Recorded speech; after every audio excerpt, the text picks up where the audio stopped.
کو، ان کے عیوب کو، ان کی غلطیوں کو اپنے منظر نگاہ پر رکھنا اور کسی لمحے دوسروں کی غلطیوں کو اپنی نگاہوں سے اوجھل نہ ہونے دینا. تلومون من انتم احق باللوم من، ان کو ملامت کرتے ہو جن سے زیادہ تم خود سرزنش اور ملامت کے حقدار ہو. فأي دعاء يستجاب لكم مع هذا، اس طرح تمہاری کون سی دعا قبول ہوگی؟ بے شک تم ان اسپیسیفک پلیسز پر چلے جاؤ، تم پرٹیکولر ٹائمنگز میں جو تعلیم کیے گئے ان میں جا کے تم دعا کرو، لیکن تمہاری دعا کی اکمپلشمنٹ، تمہاری دعا کی استجابت، اس کی قبولیت ممکن نہیں ہو سکتی ہے جب تک کہ تم ان صفات حسنہ کو نہ اپناؤ جو ان کے مخالف ہیں، جن صفات کو بیان کیا گیا.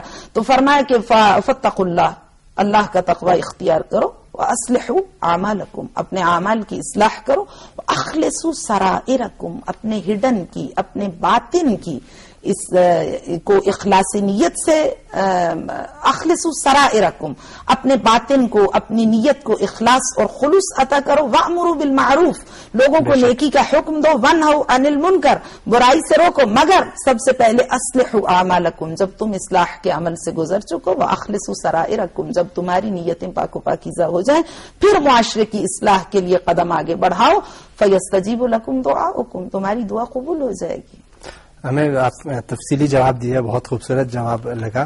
بات سمجھ آ گئی کہ حق تو یہ ہے کہ حق ادا نہ ہوا، لیکن اس سے آگے جب بڑھتے ہیں ہم دیکھتے ہیں بہت سے لوگ ہیں حق ادا کرتے ہیں، نیک لوگ ہیں، آداب اور شرائط کے ساتھ دعا مانگتے ہیں، قبول نہیں ہوتی. بہت اچھا سوال آپ نے کیا، ایسا بھی بہت ہوتا ہے. اس میں بھی احادیث بے شمار ہیں جس میں ارشاد فرمایا گیا کہ بسا اوقات تو انسان دل شکستہ ہوتا ہے، وہ یہ سمجھتا ہے کہ اس کی کوئی برائی، اس کی کوئی غلطی، اس کی کوئی خامی کوتاہی دعا کی استجابت میں رکاوٹ بن گئی ہے اور اس کی دعا شرف استجابت سے ہمکنار نہیں ہو رہی.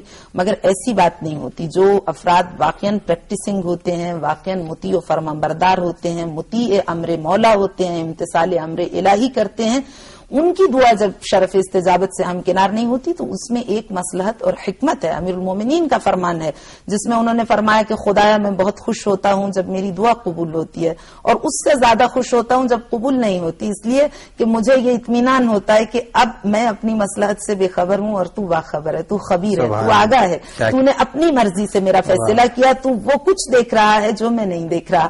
مگر یہ جو دعا قبول نہیں ہوتی اس کے بارے میں یہ کہا جاتا ہے کہ بہت سی احادیث ان العبد المؤمن لیدعو اللہ عز وجل فیقول اللہ عز وجل للملکین، جب انسان مومن، بندہ مومن، مطیع و فرمانبردار انسان خدا کی بارگاہ میں اپنے دامان نیاز کو پھیلاتا ہے تو بارگاہ خداوندی سے دو فرشتوں کو خطاب آتا ہے، اور وہ خطاب کیا؟ قد استجبت لہ ولکن احبسوہ بحاجتہ، میں نے اس کی دعا کو اسی لمحے مستجاب کر لیا، ولکن احبسوہ بحاجتہ، لیکن ابھی اس کی حاجت کو روک لو، ابھی اس کی حاجت اس کے حوالے نہ کرنا. وہ پوچھتے ہیں کیوں پروردگار؟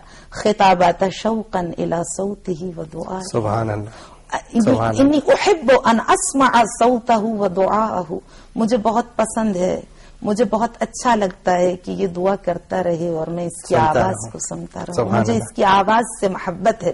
پھر دوسرے شخص کے لیے خطاب ہے کہ ان العبد لیدعو اللہ فیقول اللہ تبارک و تعالی، جب کوئی دوسرا انسان جو گناہگار ہے، آلودہ گناہ ہے، فاسق ہے، فاجر ہے، وہ خدا کو پکارتا ہے تو بارگاہ حق سے خطاب آتا ہے یا ملائکتی عجلوا لہ حاجتہ فانی ابغض صوتہ، اس کی حاجت اسے جلدی عطا کرو تاکہ یہ یہاں سے جائے، رخصت ہو، مجھے اس کی آواز سے نفرت ہے. آپ نے ہمیں تھوڑا مشکل میں ڈال دیا. دعا کی قبولیت سے ہم نہیں کہہ سکتے کہ اللہ کی بارگاہ میں کتنا مقرب یا نیک آدمی ہے، خدا اپنی مصلحتیں اور حکمتیں خود ہی جانتے ہیں. اچھا خانم صاحبہ، ایک دعا اور دوا میں کیا تعلق ہے؟ یہ ایک دوسرے کے منافی ہیں یا ایک دوسرے کے موافق ہیں؟ مل کر کام کرتے ہیں یا نہیں؟ مل کر کام کرتے ہیں، پہلے دوا پھر دعا، دونوں ساتھ ساتھ چلیں گے. اور ان دونوں کے بارے میں ہمیں احادیث ملتی ہیں کہ آپ صرف دعا مانگ کے بیٹھے نہ رہیں، دوا بھی کریں، یا صرف دوا پر قناعت نہ کریں، دعا بھی ساتھ کریں. دعا توفیق ہے خدا کی جانب سے. انسان نفسیاتی طور پر، ذہنی طور پر اپنے اندر ایک قوت، ایک تقویت محسوس کرتا ہے کہ اس کا بارگاہ خالق سے، اس بارگاہ سے تبارک الذی بیدہ الملک، پوری کائنات کی بادشاہی جس کے قبضہ قدرت میں ہے، اس کے ساتھ اس کا ارتباط ہے، تعلق ہے، وہ اس بارگاہ کے ساتھ کنیکٹڈ ہے. ریلیٹڈ ہے, وابستہ ہے, مرتبط ہے, وہ خدا جو انہ علی کل شیء قدیر کا مصداق ہے. اس لیے وہ مایوس نہیں ہوتا, پریشان نہیں ہوتا.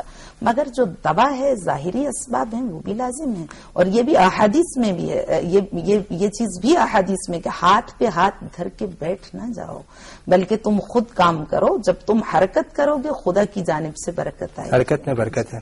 مجھے یاد آ رہا ہے کوئی ایسی بھی حدیث ہے غالباً کہ آپ ظاہری اسباب مہیا کریں, اس کے بعد آپ توکل کریں. توکل بھی یوں نہیں ہے کہ خدا کی ذات پہ بھروسہ ہے تو ہم انشاءاللہ توکل کے بارے میں بھی ہم ایک مفصل پروگرام پیش کریں گے, چونکہ توکل بذات خود ایک بہت وسیع موضوع ہے اور اس پہ بالکل ضرورت ہے کہ ہم پروگرام کریں.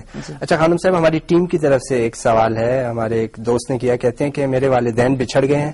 جب ماں باپ بچھڑ جاتے ہیں تو کیا ان کی دعائیں پھر بھی ہمیں اپنے سایہ عاطفت میں یا خدا کی بارگاہ میں ہمارے لیے عنایات اور وہ ہمارے لیے مانگتی رہتی ہیں, یا والدین گئے تو دعائیں بھی بچھڑ گئیں؟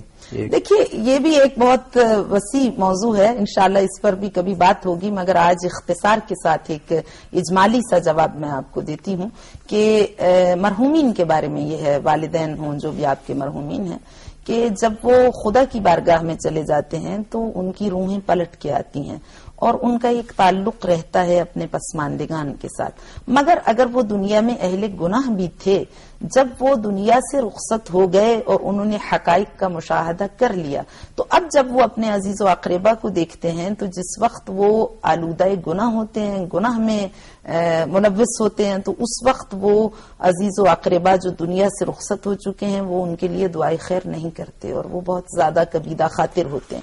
لیکن اگر وہ دیکھیں کہ ان کے پسماندگان کسی اچھے کام میں مصروف ہیں تو وہ ان کے لیے دعائے خیر کرتے ہیں. لیکن والدین میں ماں کا مسئلہ الگ ہے.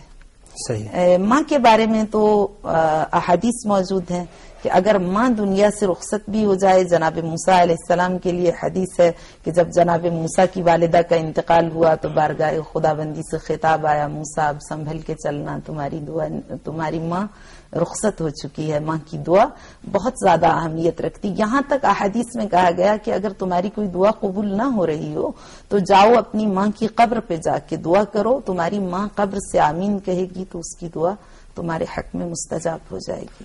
خانم صاحب آپ کا بہت شکریہ, آپ پروگرام میں تشریف لائیں اور دعا پر اتنی خوبصورت اور سیر حاصل آپ نے گفتگو فرمائی. خدا کرے کہ میری عرض پاک پر اترے وہ فصل گل جسے اندیشہ زوال نہ ہو. ناظرین اس کے ساتھ ہی ہمیں اجازت دیجیے. خدا حافظ و ناصر.